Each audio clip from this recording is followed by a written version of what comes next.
The following is a paid advertisement. The views expressed are the sole responsibility of the advertiser. Put the power back in your hands. This is Behind the Law with attorney Justin Clark. Happy weekend to you. I'm excited about this show because you've read so many articles in the newspaper, online about landlord, tenant. You've heard about eviction. You've heard about getting help if you're a renter to pay that rent. I mean, what do we do? Do we pay rent? Do we have the government pay our rent? Can I get kicked out of the house? That's what this show is about today. Jason O'Neill is a great lawyer, a good friend of mine, and he handles a lot of eviction type cases. Like, how quick does the eviction happen? If you're a landlord, you need to get someone out. They're not paying your rent. You can't pay your mortgage. How do you get them out? But also, you're a tenant. Let's think about this. Michaela Nichols is here, by the way. Hi, Michaela. How are you? Hi, Justin. Think about this. Let's say that you are a tenant. You're renting from someone and the lights don't work, right? Right. The air conditioning doesn't work. Do I have to pay rent or do I not? I don't know. Can they kick me out if the lights don't work? We're going to address that. Jason O'Neill is here. Vivian Lehman, also a real estate broker, a great friend of ours as well, will be here to talk about the rental market itself. Is it cheaper to rent? Is it cheaper to buy? She'll address all of those issues as well. You look great today, by the way. Thank you. You look awesome. No, I don't, because Yourself. Michaela, don't lie to the audience. Before the show, you said you look like a mess. You don't like my suit. You said you're not wearing socks. I thought this was cool to wear like a no-sock game. I thought that was like what the cool kids do. You know, you're the one that told me to not wear. We can talk about law and we can talk about fashion and it's you need a little help with that, to be honest. Here's what we're gonna do. Quick break. When we return, how long does it take to kick a tenant out if they don't pay rent? If you are a tenant, the landlord is not doing what they should be doing. What are your options? 90 seconds away. It's Justin Clark. I'm Behind the Law. Having debt can leave you feeling helpless. I'm attorney Justin Clark. Filing for bankruptcy may give you the power to lower or even eliminate the payments that have you living paycheck to paycheck. Call me now for a free consultation or visit youhavepower.com and take back control of your life. Does student loan debt have you spinning out of control? You are not helpless. At Attorneys Justin Clark and Associates, our goal is to lower or even eliminate your monthly payments. Call me today or visit youhavepower.com and take back control of your financial life. Welcome back, and I think this is super important because you've heard a lot over the last couple of years, certainly during the pandemic, about someone who is renting a house and they can't pay rent, and then the government's going to come in and pay the rent for them. But also what you've heard a lot about is landlords who own a house, they have their own mortgage and they're renting it out and the tenant is not paying the rent. How do we bring all of these things together? I mean, we don't want to kick anyone out, of course, but we also have landlords who have invested in a property and they're not getting paid rent. They can't pay the mortgage because they're not getting the rent paid. I can't think of anyone better to ask these questions, very important questions, than our good buddy, attorney Jason O'Neill. Jason, welcome to the show. How are you? Hey, great. Thanks for having me on. Pandemic's been weird for landlords and tenants. I mean, you've been doing evictions for landlords and tenants for years. How has this eviction process changed during the pandemic? Well, certainly for 2 years, there was a big change with COVID. There were moratoriums at the state level. Governor DeSantis issued various moratoriums. There were federal overlays with that, so a lot of things changed. We are seeing it get back to what we would deem normal now. But yeah, for 2 years, it's been a heck of a change. It's weird because, we support tenants and we support landlords too. Like, I don't know who's right, who's wrong in this whole thing, but there were government programs where tenants who couldn't pay their rent got some help. How did that work?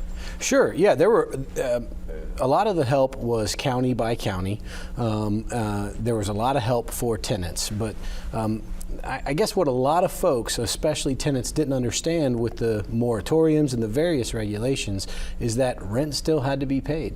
It wasn't a free rent situation. Yeah. Now there were, on the flip side of that, for example, landlords could not charge late fees during that process. So there was a lot of help available for the tenants over the last 2 years. And we're not taking sides here in any way, shape, or form, of course, but think about from the landlord perspective, the tenant's like, oh, this landlord has a ton of dough, they own all these properties or whatever.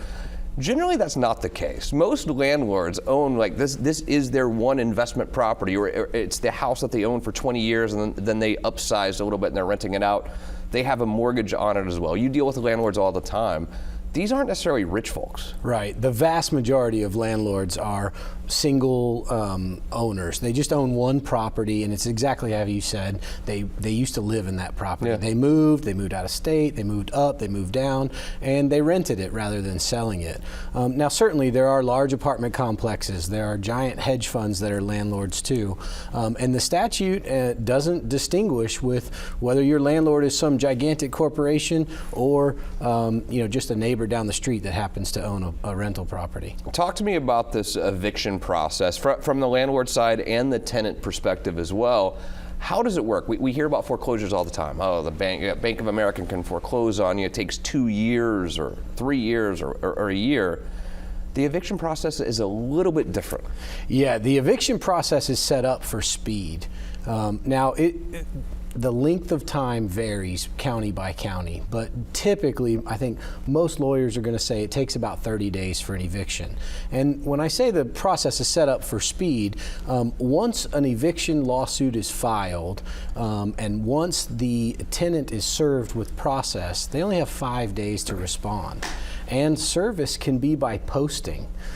So sometimes folks call my office and they say, hey, I didn't even know there was something taped to my door, but no one handed me anything. Right. Well, they don't have to hand you anything. And so the process is set up for speed. Let me tell you something. If you're a landlord or a tenant and you're facing an eviction or you need to evict someone, they make it seem really easy to go down to the courthouse and deal with this yourself. I can assure you that that is not the right way to do it. I want you to call Jason right now, landlord or tenant.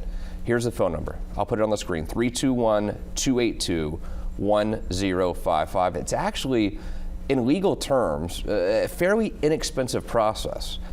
And if you're a tenant though, Jason, and the landlord is not doing what they should be doing, they're making the place uninhabitable, what options do I have? Yeah, there's a process in the statute. It's commonly referred to as a 7-day notice, but you have to follow the statute and you have to give the landlord specific notice. It's got to meet these magic words that are in the statute, and there's 2 types. But you hear tenants all the time will say, well, the AC doesn't work and it's July, it's hot out. I'm just not going to pay the rent. Is that the right way to do it?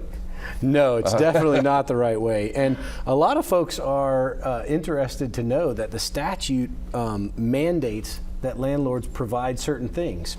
Air conditioning is not one of them. Is that right? We live in Florida. Air conditioning is not one of them. She's offended. Yeah. Well, they have to. Landlords are required to provide heat in the winter, though. Oh, really? Yeah. Even in Florida? In Florida, yeah. Wow. Let's say that I am a landlord or again, a tenant, okay? And the landlord at times will want to come by and make sure everything's kosher at the house, make sure that we're not. Karen. Wants to be a Karen, exactly. Wants to be a Karen. Super Karen. The statute allows Karens. Is that right? Even if you're living in they can just show up. Sure. Yeah, you're dealing with 2 things. You're dealing with Chapter 83 of Florida law that governs all tenancy situations, and it says essentially that a landlord's allowed to inspect upon reasonable notice. So Karen can write you a little reasonable notice and come inspect. She can't just show up randomly on a whim and was like, oh, I'm just here to check on things. Only for an emergency, but it sounds like if they're being a true Karen, it wouldn't be an emergency. The more you know. What is reasonable, though? I mean, I think it's a great question. So is it reasonable for them to send me a text if I'm a tenant saying I'll be there in 30 minutes, or is it I'll see you tomorrow? What is reasonable in that situation when landlord Karen comes around? Yeah, reasonable is going to be a highly fact-specific question, but things like coming over every day, I think we would all agree it's unreasonable. But our monthly inspections, or if I want to come in, if I'm a landlord and I want to come in once a month to change the air filter, those are probably reasonable. If I'm a tenant and I do face eviction, what are some of the defenses that you've seen used by a tenant to actually fight the eviction case? Because a lot of people think in Florida an eviction is a boom, boom, boom, no matter what, you have no defense whatsoever. What are some of the defenses that you've seen tenants use? Yeah, probably the best defense is retaliation. So if you're a tenant and you've called, let's say, code enforcement, you say, man, my landlord's not taking care of this property, and then the landlord magically comes up with a reason to evict you. Well, that's a great defense. Retaliation is specifically prohibited in the statute. The Florida Landlord Tenant Act, as it applies to residential tenancies requires that for non-payment evictions that the tenant deposit the rent alleged to be due into the court registry. If you want to raise a defense as a tenant, you got to pay into the registry. So it's a little burdensome, but there are many defenses to an eviction. I see so many times at my firm where a client will come in who's a landlord, who is a tenant, and they say, I have like this cough. My family's been coughing a lot. We think there might be mold in this house. Do you ever see that? And how does that work for landlords and tenants? Yeah, I mean, the mold cases, I often refer to them as you've got a problem with proof. Yeah. Folks are calling and saying exactly how you phrased it. Oh, I've got a cough, or my kid has asthma now. But tying those circumstances into the place where you live, that's a difficult burden. On the other hand, we have had tenants call us. They say, here, I've got a mold report. It's this crazy Latin name, and that's the bad kind of mold, and it's present. Those are good cases. I can't pronounce that type of mold. Can you? No. I think a lot of people will probably call your office and they say, what do I do with the security deposit? Because anytime you rent a place, they're going to say, we want first month, last month security deposit, or first month and a security deposit. And then literally as a landlord, you have to hold that money somewhere. And I think a lot of landlords don't know how that works. How does this security deposit issue work as a landlord? Yeah, a lot of security deposit issues, a lot of landlords mess that up. Yeah. They're not allowed to put it into, a landlord's not allowed to put it into their own bank account. They've got to keep it in a separate account. Keep it segregated, and whether they call it a security deposit or whether it's first, last, and security, all of that advanced money needs to be kept in a separate account, not commingled with the other money. And then let's say that I'm the landlord and the tenant moves out, and let's say they had a dog, Stella, a dog named Stella or something, and it tore up the carpet at the house. I'm like, I have to replace the carpet now. I'm going to not give you the security deposit back. How is that process? Sure. The statute requires that a landlord send the tenant a notice that they're going to make a claim on the security deposit. And it's another instance of the statute having these magic words. The landlord needs to follow it extremely closely. If the landlord fails to send that notice, they waive their right to keep the security deposit no matter what Stella did. I mean, no matter what Stella did, if you do not sorry. Stella is fine. Michaela's dog. And she would never, ever eat really? carpet. Never. Have you seen her run around and up and down the stairs? Have you seen her? She annihilates bones in 2 seconds, this dog. She does, but not carpets. She would be one that you need a security. You want a pet deposit for Stella, I think. Never. Sure. Her cutest But you have to be very, very careful. If you're a landlord or you're a tenant, when it comes to the security deposit, I'm telling you, you have to follow the statute. And these county court judges where these cases are heard, they know the statute well. If you mess it up, you mess one little thing up on the statute, you will not get the security deposit back, or if you're a landlord, you will have to give it back. That's why I'm telling you, any landlord-tenant questions, whether you're a landlord or tenant, Jason is the guy to talk to. 321-282-1055. These cases are heard in county court. What is the difference in county court versus circuit court? Yeah, most of the cases are in county court. The difference is a monetary threshold. So cases at $30,000 and above are heard in circuit court. $30,000 and below are heard in county court. And actually, both of the courts have concurrent jurisdiction over just the possession aspect of an eviction. But the vast majority are heard in county court.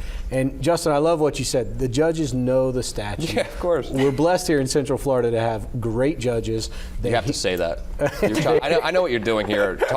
He loves all you judges out all there. the I judges, see what you're doing. But they are familiar with the statute. They see a lot of eviction cases, and they are familiar with what the process should be. Motion to determine rent. So there are times where you represent a tenant and the landlord says, we're going to evict you, you owe me 3 months rent. The tenant's like, no, I don't. I've paid you rent. What is this motion to determine rent thing? Yeah, it's probably the first motion that any tenant facing eviction should file if they disagree with the allegations in the complaint. And what it is it's a hearing right up front to determine whether what the landlord is saying has some evidence for non-payment, and you have to deposit, as a tenant, that money into the court registry. A very important part is motions to determine rent require some sort of attached proof. So if you're like, here's a check I tried to deliver to the landlord, landlord and they rejected it, or here's a cleared check, landlord hasn't accounted for it. Those are the key issues. The cool thing about you is we've had a lot of cases against each other. A lot. No, we have. Jason and I have been on the opposite side of cases many, many times. And the thing that I enjoy about practicing law is when you have an opponent and you're fighting for your client, I'm fighting for my client, but then you can go out after and have a bite to eat together and really do things the ethical, awesome way. It makes it fun for me. So for my heart, it's awesome practicing law in this community with you. You're a fantastic lawyer. And in fact, the three of us had dinner not too long ago. I mean, that's how much we like each other. We're on opposite sides of cases all the time, Michaela, but he's a very good guy, excellent lawyer, and you're the kind of lawyer who makes our job fun. Because yes, we are in a fight. Of course we are. We're trying to protect our clients' rights, but at the end of the day, we know why we're there, and it's great working with you, buddy. Yeah, same for you. It's awesome when there's professionals on both sides of the case, and you can work together. And the facts are the facts, but I appreciate working against your office as well. Brandon Stewart wanted to send his love as well. I'm sure he did. Yeah. Cornerstone Law, you guys do a great job over there. It's not just landlord tenant though. What else do you do? Oh, sure. Anything real estate litigation related. So we do a lot of partitions. If your neighbor built your fence too far over the line, we handle those types of things. We do a lot of foreclosure, a lot of eviction. So anything real estate litigation. Beautiful. Jason O'Neill, excellent job. Here's what we're going to do. Take a quick break. When we return, we're talking about eviction. We're talking about landlord-tenant things. And I don't think of a better time, or there's never been a better time to have Vivian Lehman come in here. And she's a real estate broker. The market is crazy right now, Michaela. The real estate market is insane. Is now a good time to rent, or is now a good time to buy, or is it flip a coin? I literally don't know. Vivian Lehman is up next on Behind the Law.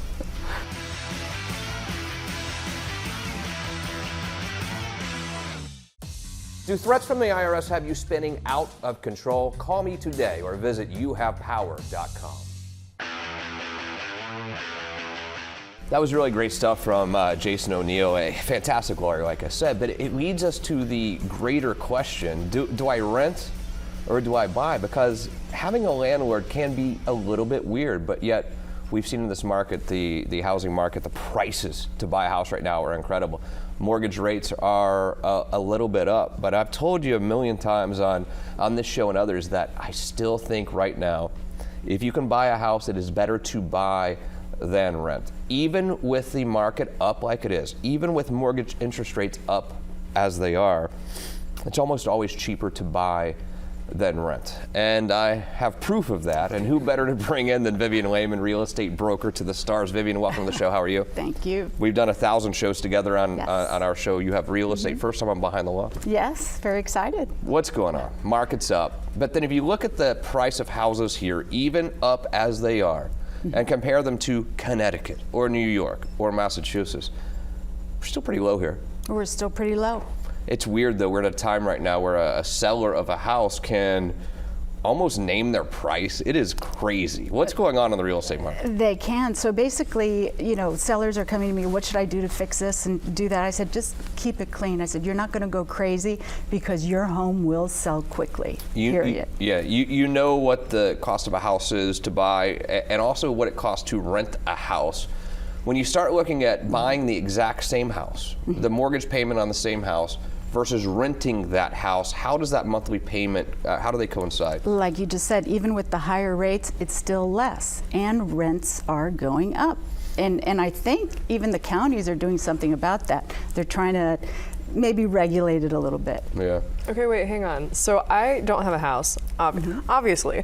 What do you mean, obviously? No, I just rent right now, right? I've seen your house. Yeah, this is my parents' house, Oh, but it's okay. fine. So what's a mortgage? Because I hear this word and it goes so over my head.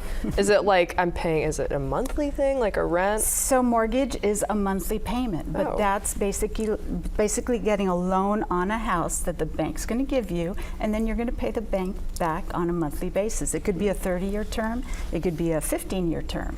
You decide the bank decides what you can afford, and that's what you can buy.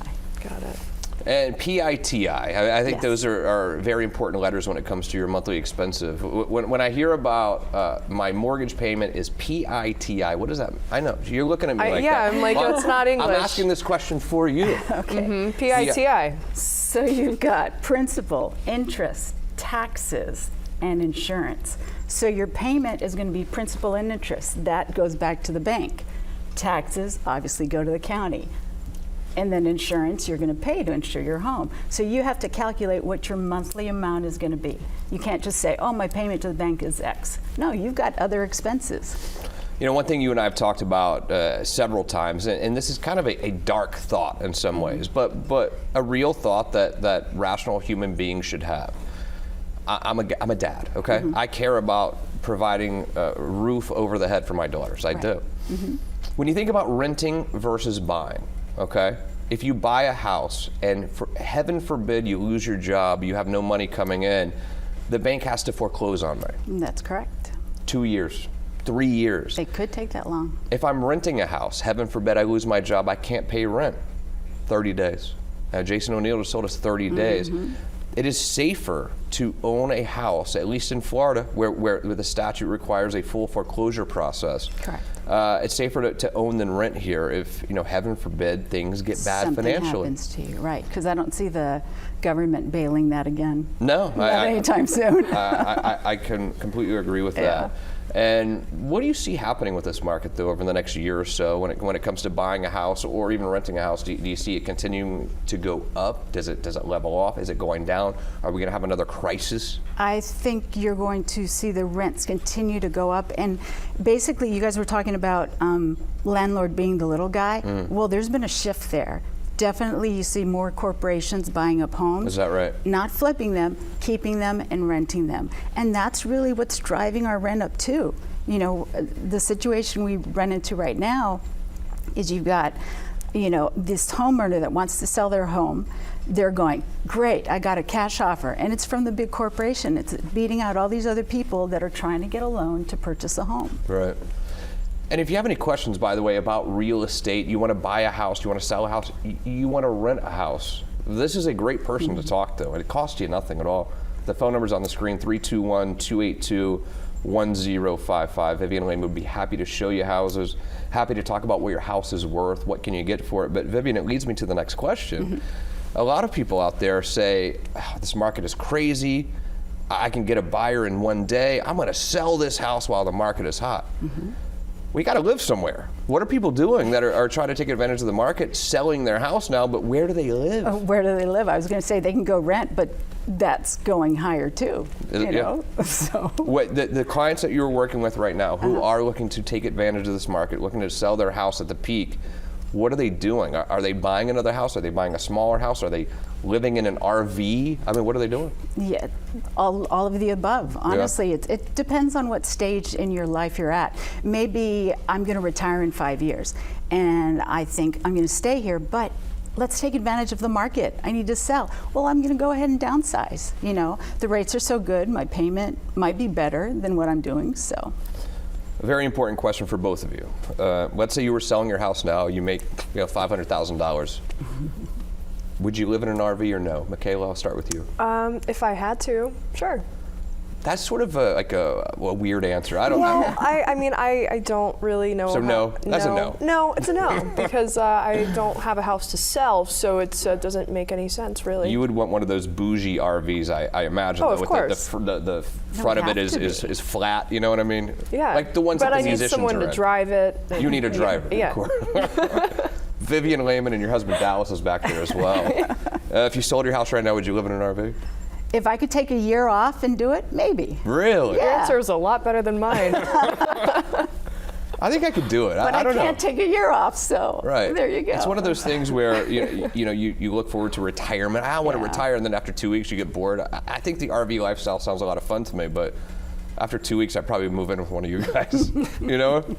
Can I park it somewhere? So question, so I talked about not having a house, right? So I'm like at a weird stage in my life where it's like, okay, do I buy a home or do I just keep renting? If you were me, what would you do?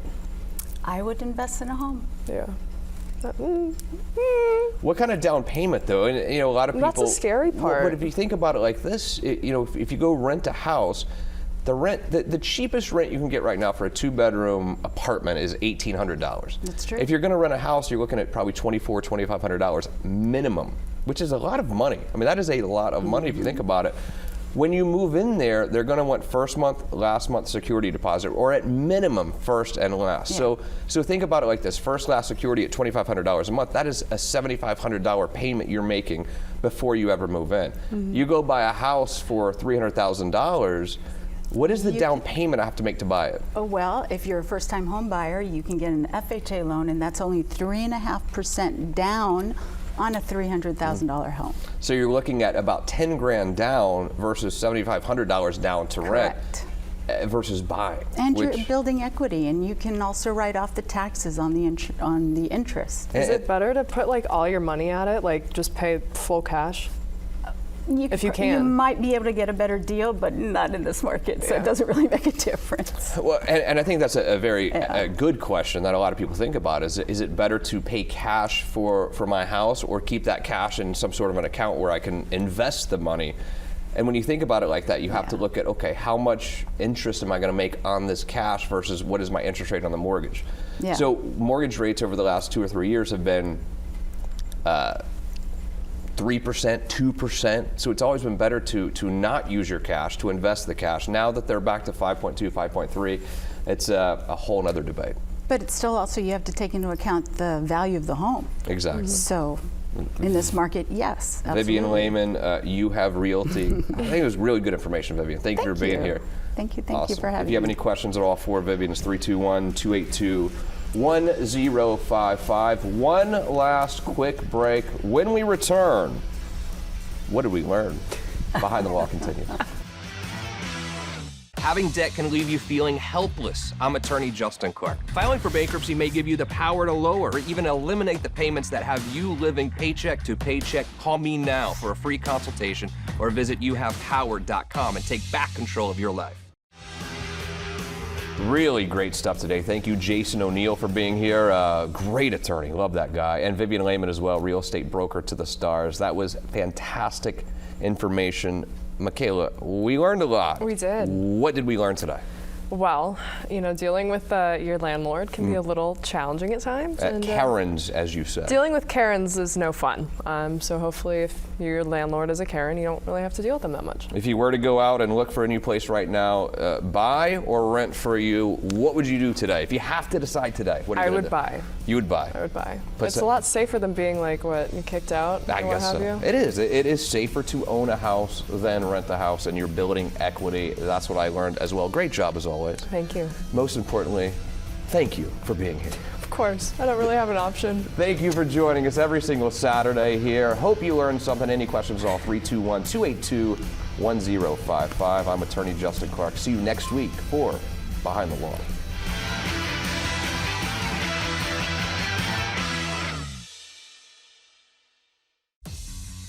Does credit card debt have you spinning out of control? You are not helpless at Attorneys Justin Clark and Associates. Our goal is to lower or even eliminate your credit card debt. Call me today or visit youhavepower.com and take back control of your financial life. The proceeding was a paid advertisement. The views expressed were the sole responsibility of the advertiser.